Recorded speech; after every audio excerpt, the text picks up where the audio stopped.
Hi, ഇന്ന് ഞാനേ കുറച്ച് പെറ്റൂണിയ ചെടി ഒന്ന് നട്ട് കിളിർപ്പിച്ചെടുക്കാനാണ്. അപ്പോൾ കുറച്ച് പേര് എന്നോട് ചോദിച്ചിട്ടുണ്ട്, അപ്പോൾ അവർക്ക് കൊടുക്കാൻ വേണ്ടിയാണ്. അപ്പോൾ നമുക്ക് വീഡിയോയിലേക്ക് പോകാം. അപ്പോൾ ദേ ഇതുപോലെ ഇട്ട് വേണം നമുക്ക് കിളിപ്പിക്കാൻ വെക്കാൻ. ഇത് ഇങ്ങനെയാകുമ്പോൾ പെട്ടെന്ന് കിളുത്ത് കിട്ടുവേ. ഇതുപോലത്തെ പൂ വരാത്ത കൂമ്പാണ് നമുക്ക് എടുക്കേണ്ടത്, ഇല്ലെങ്കിൽ പെട്ടെന്ന് അങ്ങ് പൂ വരും. അപ്പോൾ അങ്ങനെ ഒരു 5-6 ഞാൻ എടുക്കട്ടെ, എന്നിട്ട് കാണിക്കാം.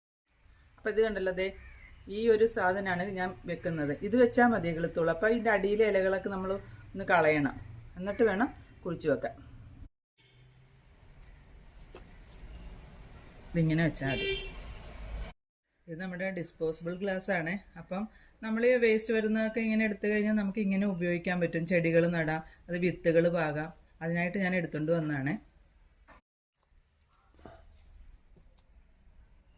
ഇപ്പോൾ ഞാൻ എല്ലാം വെച്ച് കേട്ടോ. ഇനിയിപ്പോൾ ഒന്ന് വെള്ളമൊക്കെ തളിച്ച് എന്നും കൊടുത്താൽ മതി. ഒത്തിരി വെള്ളം ഒഴിക്കരുതും, ചീഞ്ഞു പോകും. അപ്പോൾ ഇന്നത്തെ വിശേഷം ഇതാണ്.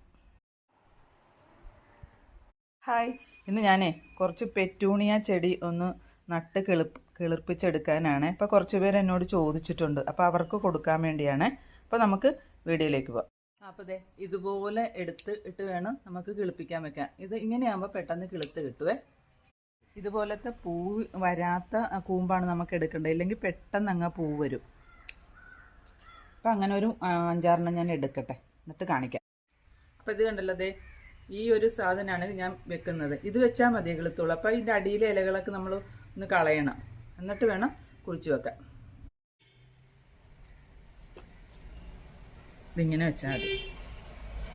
ഇത് നമ്മുടെ ഡിസ്പോസിബിൾ ഗ്ലാസ് ആണ്. അപ്പം നമ്മൾ ഈ വേസ്റ്റ് വരുന്നതൊക്കെ ഇങ്ങനെ എടുത്തു കഴിഞ്ഞാൽ നമുക്ക് ഇങ്ങനെ ഉപയോഗിക്കാൻ പറ്റും. ചെടികൾ നടാം, അത് വിത്തുകൾ പാകാം.